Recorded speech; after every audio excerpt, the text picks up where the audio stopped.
पाकिस्तान से सिफारती और फौजी महाज पर शिकस्त के बाद भारत के सिफारती सतह पर साख बहाल हो की कोशिश नाकाम हो गई। आलमी जरीदे टेलीग्राफ ने दावा किया है कि नरेंद्र मोदी ने सिफारती सतह पर साख बहाल करने के लिए जो वफ्द तश्कील दिया वह इख्तलाफात का शिकार हो गया।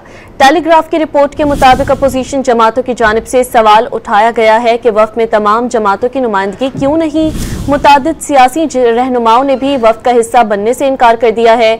अपोजिशन रहनुमा संजय रावत ने दावा किया कि मोदी सरकार सिफारती कमेटी से भी सियासी फायदा उठाना चाहती है।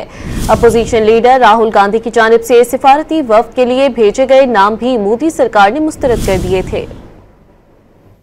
पाकिस्तान से सिफारती और फौजी महाज पर शिकस्त के बाद भारत के सिफारती सतह पर साख बहाल हो की कोशिश नाकाम हो गई। आलमी जरीदे टेलीग्राफ ने दावा किया है कि नरेंद्र मोदी ने सिफारती सतह पर साख बहाल करने के लिए जो वफ्द तश्कील दिया वह इख्तलाफात का शिकार हो गया।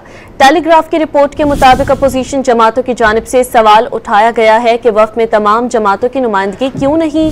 मुतादिद सियासी रहनुमाओं ने भी वफ्द का हिस्सा बनने से इनकार कर दिया है। अपोजिशन रहनुमा संजय रावत ने दावा किया कि मोदी सरकार सिफारती कमेटी से भी सियासी फायदा उठाना चाहती है। अपोजिशन लीडर राहुल गांधी की जानिब से सिफारती वफ्द के लिए भेजे गए नाम भी मोदी सरकार ने मुस्तरद कर दिए थे।